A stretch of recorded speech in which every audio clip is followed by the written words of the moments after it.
반갑습니다. 저는 7단의 김혜양입니다. 저는 김하교당에서 근무하고 있는 박윤호 교무님과 결혼해서 지금 슬하에 7살 딸 1명을 두고 있습니다. 현재 의정부에 있는 고등학교에서 역사교사로 근무하고 있습니다. 이게 강연이 한 3, 4년에 한 번씩 돌아오는 것 같은데 제가 매일 수업을 하는데도 거의 올림픽 무대에 선 것 같은 그런 느낌이 드는 시간입니다. 일단 오늘의 강연은 제가 근 2년 동안 빠져 있었던 이런저런 생각들하고 대종사님의 법문, 그리고 문과생인데 제가 좀 얕게나마 이해한 과학 지식과 관련된 강연입니다.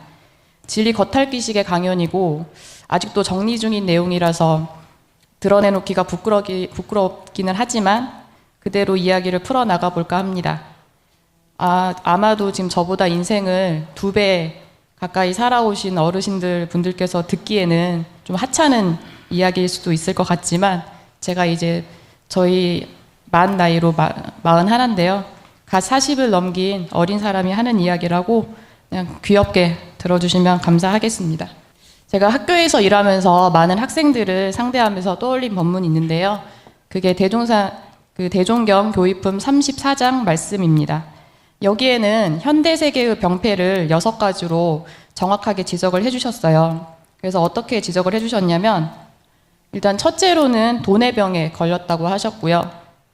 둘째는 원망의 병에 걸려있고 셋째는 의뢰의 병에 걸려있고 넷째는 배울 줄 모르는 병에 걸려있고 다섯째는 가르칠 줄 모르는 병에 걸려있고 여섯째는 공익심이 없는 병에 걸려있다고 말씀하셨습니다.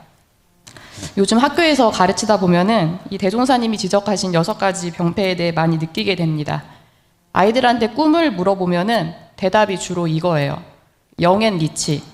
젊은 사람이 돈을 많이 소유하고 있는 모습인데 돈을 많이 쓰고 싶다. 젊은데 돈이 많으면 좋겠다. 뭐 이런 거고. 그 다음에 강남의 아파트를 소유하는 게 꿈인 학생들이 정말 많습니다. 자본주의에 대해서 맹목적으로 찬양하고요. 그리고 일 안 하고 놀고 먹기가 꿈인 학생이 많고요. 그리고 그것도 다 귀찮으니까 그냥 편의점에서 아르바이트만 하면서 살겠다라고 하는 극심한 귀차니즘을 나타내는 학생들도 있습니다. 그리고 요즘에는 이제 학교 성적을 9등급으로 나누게 되는데 그 과정에서 입시 경쟁이 좀 치열한 편이고요. 이런저런 이유들로 인해서 청소년들의 우울증과 자살률이 높아진 실정입니다.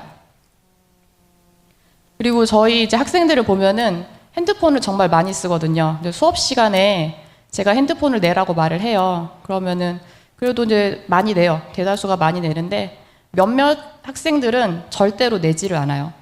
그러면 그걸로 이제 뭘 하는지 보면은 주로 이제 귀에 에어팟을 꼭 꽂아요. 그 작은 이어폰을 꽂고 쇼폼, 쇼츠라고 하는 1분 미만의 짧은 동영상에 빠져서 계속 수업 시간 내내 그것만 보는 거예요. 또는 SNS를 하거나 게임을 하거나 수업 시간 중에 계속 그러고 있는 건데 저는 그런 광경을 보면은 화가 난다기보다는 안타까운 마음이 좀 많이 드는 것 같아요. 그 젊은 시기에 많은 거를 보고 느낄 시기인데 그 짧은 영상 속에 그런 자극적인 화면에 빠져 있는 게 저는 좀 안타깝다는 생각이 들고 그리고 이제 아이들이 보면은 부잣집에서 태어나지 못했다고 하는 원망심도 상당히 강하고요. 마음껏 돈을 쓸 수 없다고 하는 사실에서 무력감도 많이 느낀다고 합니다. 그 요즘에는 MZ세대라고 해가지고 이제 요즘 MZ세대들은 권리만 찾고 의무는 다 하지 않는 그런 세대로 저희가 좀 알고 있는데요. 그러다 보니까 어차피 요즘 애들은 가르쳐도 뭘 안 하잖아. 그러니까 나도 안 가르칠 거야 라고 하는 교사와 상사도 늘어나는 분위기입니다. 그리고 공도자를 오히려 조롱하고 나만 아니면 된다고 하는 극심한 이기주의에 빠져있는 모습을 많이 경험하게 되었습니다. 그런데 저 또한 이 6가지 병에 걸리지 않았다고 말할 수는 없을 것 같습니다. 원불교를 만나서 많이 나아졌다고는 하지만 저의 무의식 속에서는 아직 떨쳐버리지 못한 게 많습니다. 어릴 적에 저는 아버지가 좀 일찍 돌아가셨거든요. 그리고 되게 시골에 살았었고 그 궁촌벽지에 살고 있다는 것에 대해서 원망심이 되게 컸었습니다. 그리고 저희 남동생은 좀 자폐를 앓고 있는데 그러다 보니까 어머니께 저를 좀 케어해달라고 말하기가 어려웠고 그래서 혼자 스스로 많이 해내야 했습니다. 대학에 와서 혼자 자취를 하다 보면은 주변의 친구들이 엄마와 함께 오붓하게 백화점 데이트를 하는 거를 보면은 제가 그날 밤에 가서 집에 가서 잠을 이루지 못한 적이 좀 많았던 것 같아요. 왜냐하면 저도 모르는 열등감이 좀 떠오르고 어린 시절에 대한 서글픔이 밀려오면서 좀 잠을 못 잤던 것 같습니다. 그러다가 새벽녘에 잠이 깨면은 내가 죽으면 어떻게 되는 걸까? 그렇게 이제 생각을 하며 일어날 때가 많고요. 알 수 없는 쓸쓸함과 허무함이 밀려들었습니다. 그래서 제가 20살 때 원불교를 만났는데 원불교라는 종교를 알게 되었을 때 그 적대감보다는 내가 궁금하던 것을 알 수 있는 계기가 되지 않을까라는 막연한 기대가 있었던 것 같습니다. 내가 왜 태어나 살고 있는지 너무 궁금했고 죽음에 대한 두려움에서 이제 벗어나고 싶었기 때문에 원불교 공부에 매진했던 것 같습니다. 제가 이 강연을 이제 해보니까 3년 전에 강연을 했더라고요. 근데 3년 전 강연에서도 제가 죽음에 대한 두려움에서 좀 벗어나 보고 싶다, 생사를 초월하고 싶다라고 하는 내용을 말씀을 드렸었는데 사실 그 뒤로도 머리를 계속 궁굴려 봤는데 뾰족히 막 이렇게 내가 생사를 초월했다 뭐 이런 느낌은 받을 수가 없었습니다. 그리고 죽음에 대한 두려움도 계속 컸었고요. 그러던 과정에서 TV에서 빅뱅 이론에 대한 강의를 듣게 되었습니다. 그 강의를 통해 제 궁금증을 해결할 수 있다는 생각이 들어서 그때부터 빅뱅 이론, 상대성 이론, 양자역학, 뭐 요즘 핫하다고 하는 과학 이론 등에 대해서 찾아보기 시작했고 이 불신 많은 중생은 부처님 말씀보다 과학적 증명을 통해 그 해결책을 찾기 시작했습니다. 그래서 제가 역사교사인데 과학을 설명해 보겠다고 지금 나왔는데 지금 좀 많이 걱정이 되는 상황이고요. 여기 과학 전공하신 분들도 계시고 그런데 제가 설명을 잘 못해도 그냥 이해된다 이렇게 끄덕끄덕 해주시면은 제가 좀 힘이 될 것 같습니다. 예, 좀 이해가 안 되셔도 이렇게 반응 좀 부탁드리겠습니다. 일단은 저희 이제 우주는 138억 년 전에 빅뱅이라고 하는 사건으로 시작되었다고 합니다. 우주 이전에는 어떤 일이 있었는지 현대 과학에서는 알 수가 없다고 하고요. 그리고 되게 신기한 사실은 저기 제가 빨간 동그라미를 쳐놨는데 그 빅뱅의 순간은 1초도 안 되는 0.0000000000 뭐 1초라고 하는 아주 짧은 시간에 펑 생겨났고 몇 분 안에 우주의 뭐 수소와 헬륨이 만들어지고 그리고 나서 우주가 계속 커지고 있다라고 하는 이론이 빅뱅 이론이라고 합니다. 그래서 저는 여기서 어떤 생각이 들었냐면 우주는 빅뱅의 순간에서 시작을 했구나. 그러면 우주도 끝이 있겠네. 시작이 있으니까 끝이 있지 않을까라고 생각을 했어요. 근데 물론 이거는 과학에서는 아직 밝혀내지 못한 거라서 저도 뭐 제가 그렇다라고 말씀은 못 드리지만 그냥 저는 그런 생각이 들었습니다. 시작이 있으니까 끝이 있을 것이다. 그럼 일단 우주는 138억 살이거든요. 그러면은 태양은 몇 살일까요? 태양은 몇 살일 것 같으세요? 태양은 46억 살이 되었다고 합니다. 46억 살인데 그러면은 지구는 몇 살일까요? 태양보다 좀 어리지 않을까요? 몇 살일까요? 태양보다 1억 살이 어린 45억 살이라고 추정을 하고 있는데요. 이제 억살 차이 나는 거거든요. 아까 어떻게 느껴지세요? 억살이? 억살 어떻게 느껴지세요? 뭐 138억 년에 비하면 뭐 억살은 저희는 뭐 억년을 뭐 살아봤는지는 모르겠지만 뭐 별로 아닌 것처럼 느껴지는 갑자기 그런 기분도 드는데요. 그러면 인간은 몇 살일까요? 인간은 몇 살 정도 됐을까요? 한 억살 됐을까요? 인간은 지금 이제 400만 년 전에 나왔다고 추정을 하고 있어요. 그러니까 뭐 억살 얘기하다가 갑자기 400만 년밖에 안 됐다고 하니까 저희 인간이 우주에서 존재한 것은 거의 뭐 신생아 정도이다. 되게 짧은 시기 동안 저희가 지금 존재하고 있다는 그런 사실입니다. 그러면 이제 여기서 또 궁금한 게 생기는데 우주도 지금 시작과 끝이 있다고 제가 추정을 했는데 지구랑 태양도 없어질까요? 지구랑 태양은 어떻게 될까요? 없어지겠죠. 네, 지구랑 태양도 끝이 있습니다. 네. 태양이 이제 수소라는 연료를 통해 핵융합을 해가지고 지금의 이제 빛과 에너지를 유지하고 있는데 이제 수소를 다 태우게 되면 헬륨을 태우게 되고 그런 과정에서 태양이 지금 크기보다 100배 이상 커진다고 합니다. 태양이 100배 이상 커지면은 당연히 태양 근처에 있는 뭐 수성, 금성, 지구는 어떻게 될까요? 뭐 거기에 이제 지구 삼키게 되겠죠. 그래서 50에서 70억 년 이후에 태양이 이렇게 부풀어 오르게 되면은 저희 지구도 태양과 함께 사라질 수도 있다라고 과학자들은 생각하고 있다고 합니다. 전 여기서 어떤 생각이 들었냐면은 지구랑 태양도 사라지는데 저희 인간들은 100년 정도, 뭐 길게 살아야 100년 산다고 하잖아요. 근데 되게 영원히 사는 것처럼 권력과 부와 명예를 추구하며 사는데 그게 되게 조금 코미디 같다라고 하는 생각이 들었습니다. 이렇게 우주의 시간은 정말 저희가 상상할 수 없을 정도로 되게 긴 시간이에요. 그 우주의 공간은 어떨까요? 공간. 공간은 뭐 얼만큼 넓을 것 같으세요? 되게 넓을 것 같죠? 얼마나 넓은지 제가 한번 짧은 과학 지식으로 설명을 해드리겠습니다.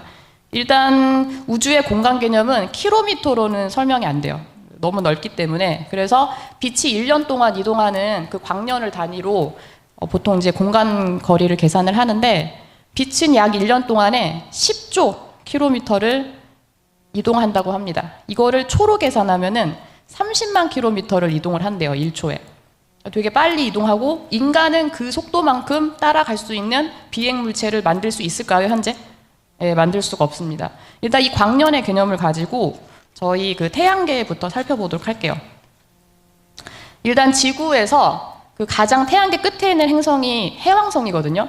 그게 44억 킬로미터 떨어져 있다고 하는데 빛의 속도로 가면은 4시간이면 갈 수 있어요. 근데 저희가 빛의 속도로는 갈 수가 없잖아요. 그럼 자동차를 타고 가면은 몇 년이 걸리냐? 5,000년이 걸린대요. 그러니까 저희 태양계 내도 엄청 넓기 때문에 뭐 자동차 타고 가서는 저희가 갈 수가 없습니다. 그래서 엄청 넓다. 태양계 자체도 엄청 넓다. 근데 또 저는 궁금증이 생겼어요. 그러면은 우주에는 진짜 별이 많잖아요. 태양도 별인데 우주에는 별이 진짜 많아서 과학자들이 이렇게 얘기를 해요. 지구에 있는 지구상의 모래의 숫자보다 별의 숫자가 더 많다라고 저희가 추정을 하는데 그럼 태양 바로 옆에 있는 별은 지금 태양과 얼만큼 떨어져 있을까요? 얼만큼 떨어져 있을 것 같으세요? 한 10만 킬로, 뭐 44억 킬로보다는 더 많이 떨어져 있을 것 같긴 한데 얼마 떨어져 있냐면 그 태양과 가장 가까운 별이 알파 센타우리라는 별인데 한 40조 킬로미터. 빛의 속도로 가면은 4년 걸려요. 그러면은 저희 인간의 과학 수준으로는 저희 바로 옆에 있는 별까지 갈 수가 없습니다. 그렇게 별이 많다고 하는데 저희는 바로 옆에 있는 별까지 갈 수 없는 상황이에요. 그러니까 우주가 얼마나 넓은지 아시겠어요? 그 다음에 또 다른 게 있는데 저희는 이제 우리 은하라고 하는 은하에 이제 속해 있어요. 저희 옆에 있는 은하는 어떤 은하죠? 들어보셨을 것 같은데? 네. 안드로메다 은하잖아요. 안드로메다 은하는 저희 은하와 250만 광년 떨어져 있습니다. 바로 저희 옆에 있는 은하거든요. 그런데 빛의 속도로 가도 250만 년을 가야지 갈 수 있다고 합니다. 그러니까 우주가 얼마나 넓은지 지금 도대체 얼마큼 넓은 거야? 하는데 게다가 우주는 저희가 관측 가능한 게 930억 광년이고요. 그 너머에 무엇이 있는지는 아직은 저희가 밝혀낼 수가 없습니다. 그래서 게다가 더 신기한 거는 우주는 빅뱅 이후에 빛보다 더 빠른 속도로 아직까지도 팽창 중이라고 합니다. 그러니까 얼마나 광대하고 넓은 공간인지 상상이 안 되시죠? 저도 포기했어요. 포기했고 네, 그래서 그냥 다시 부처님 말씀으로 제가 돌아갔어요. 더 포기하고 그래서 부처님 말씀 감사드려요. 재밌다고 하셔가지고 부처님 말씀 돌아가서 근데 부처님께서는 되게 되게 신기한 시간 개념을 말씀하셨더라고요. 되게 짧은 시간과 되게 긴 시간을 설명을 하셨어요. 그래서 되게 짧은 시간으로는 뭐 찰나, 뭐 청정 이런 개념이 있고 되게 긴 시간으로는 겁이라고 하는 거를 설명해 주셨는데 약간 저는 찰나나 청정에서 뭐가 떠올랐냐면 빅뱅의 순간이 떠올랐어요. 정말 짧은 시간에 이게 우주가 생겨났잖아요. 그리고 이제 겁이라는 표현은 제가 고등학교 때 문학 선생님이 설명을 해주셨는데 그때 뭐 문학 작품에 겁이 나왔나 봐요. 그래서 선생님이 되게 큰 바위가 하나 있는데 그 바위를 선녀가 100년에 한 번씩 내려와서 자기 옷자락으로 쓸고 간대요. 그러다가 그 바위가 없어지는데 걸리는 시간이 1겁이라는 거예요. 그래서 저는 뻥 아니야? 그런 게 어딨어? 그런 시간이 어딨어라고 생각을 했어요.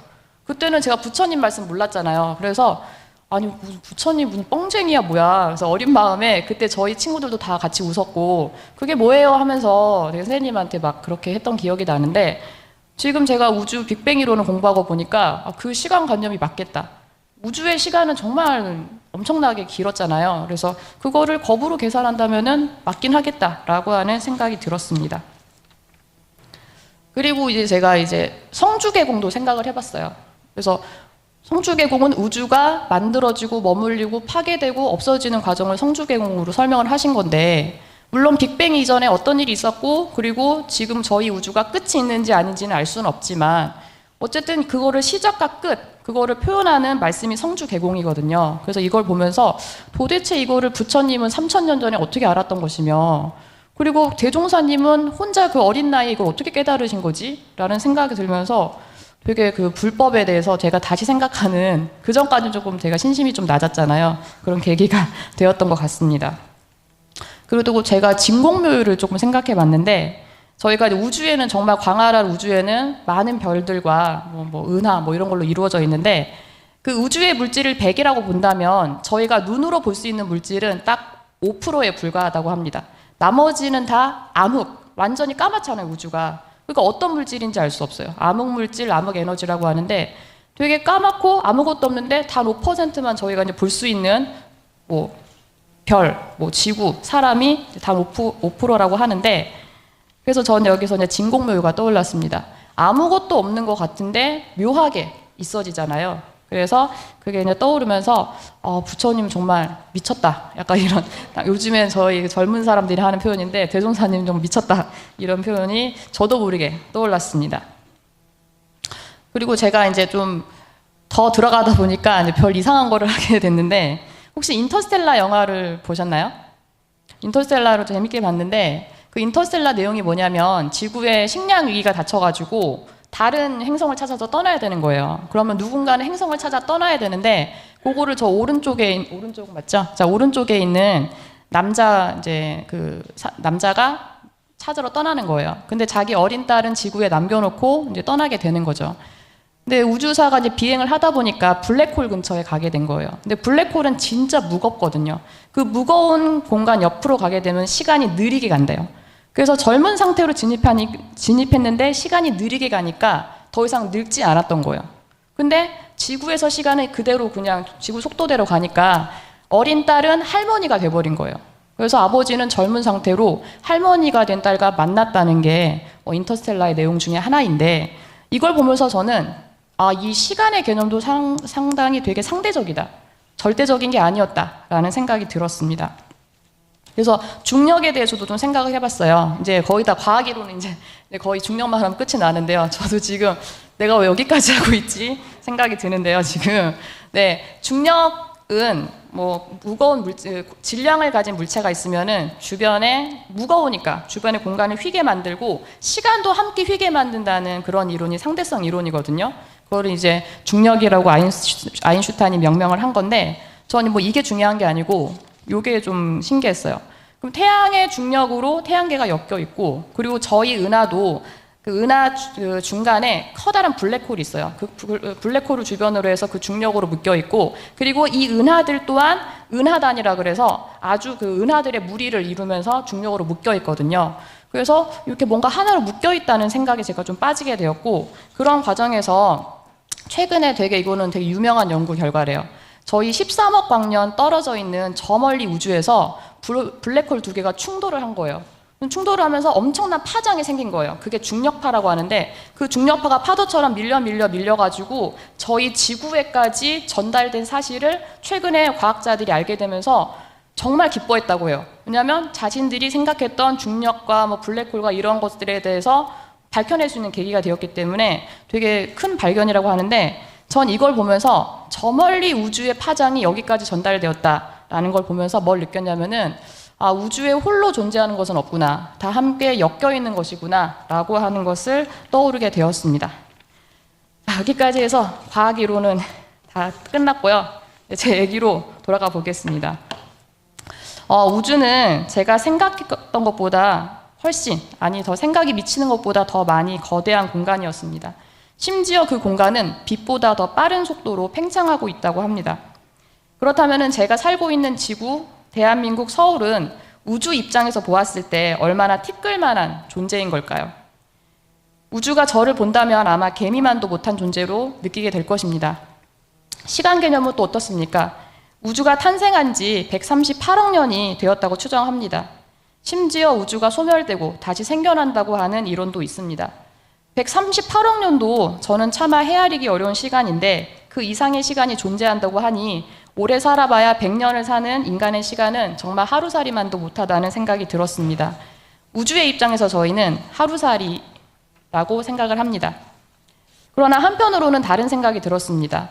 텅 비어있는 것 같은데 묘하게 있다는 것, 그리고 그 안에 셀 수 없이 많은 생명체가 있고 모두 하나로 엮여 있다는 것, 저는 우주 안에서 개미보다 더 작은 존재였다는 것, 너무나도 하찮은 존재이지만 우주에 대해 알아볼 수 있는 생각하는 힘이 있는 위대한 존재라는 것을 깨달았고, 그러는 과정에서 제가 가지고 있었던 마음의 병과 열등감, 물질에 대한 생각이 많이 바뀌게 되었습니다. 이런저런 공부를 하고 나니 이제서야 대종사님이 말씀하신 이론상의 진리가 눈에 들어왔습니다. 이론상의 진리 정도는 다 알고 계시잖아요. 그죠? 다 외우고 계시니까 넘어가서 다른 이제 말씀으로 이어가 보면은, 저의 육체는 우주의 관점에서 봤을 때는 개미만도 못한 것이지만 저의 성품은 곧 우주이고 몸의 모습은 바꿀지언정 저는 사라지지 않습니다. 우주는 성주개공, 저는 생로병사로 변화하며 진공묘유의 조화 속에 살아가는 것이구나를 어렴풋이 알게 되면서 대종사님과 약 3000년 전에 이 이치를 알려주신 석가모니 부처님이 얼마나 엄청난 분인지, 요새 말로 아까 말씀드렸던 미쳤다라는 말이 절로 나왔습니다.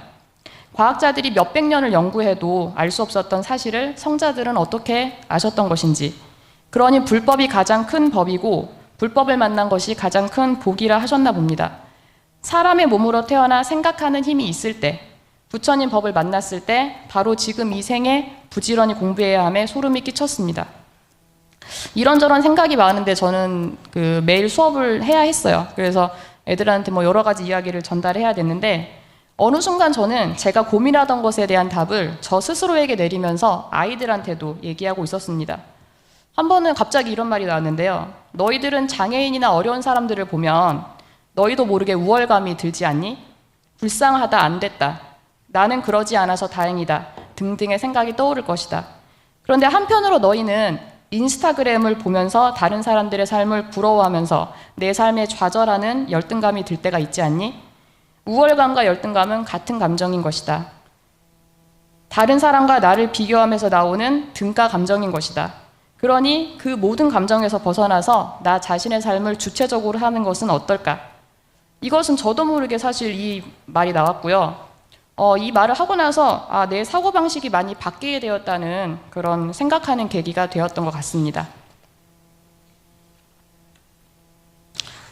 저의 나이 만 41세고요. 불혹이 넘었습니다.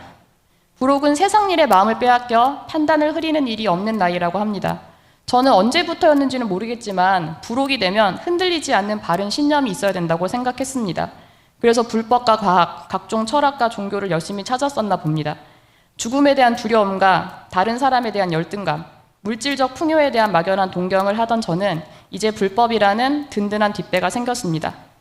어느 순간 그런 것들이 저의 마음에 크게 걸리지 않는 주제가 되었고, 저는 먼지와도 같은 존재이지만 깨달음을 얻을 수 있다는 것, 과거와 미래의 시간관념은 중요하지 않다는 것, 저는 언젠가 내 몸과 이별을 할 것인데 그것은 죽음이고 죽음은 곧 끝이 아니라는 것, 나로서의 인생 역할을 잘 수행하고 가면 된다라는 중간 결론을 내렸습니다. 이 정도까지 알게 되었다면 저는 정말 불혹이 되어야 되는데 아직은 아닌 것 같습니다. 저는 중근기에 속한 사람이라는 생각이 듭니다. 그래서 내가 나를 납득시킬 수 있어야 하는 사람인데, 어리석게도 대종사님의 말씀을 20살 때부터 공부해 왔지만 과학적 증명을 알고 난 뒤에야 납득할 수 있었습니다.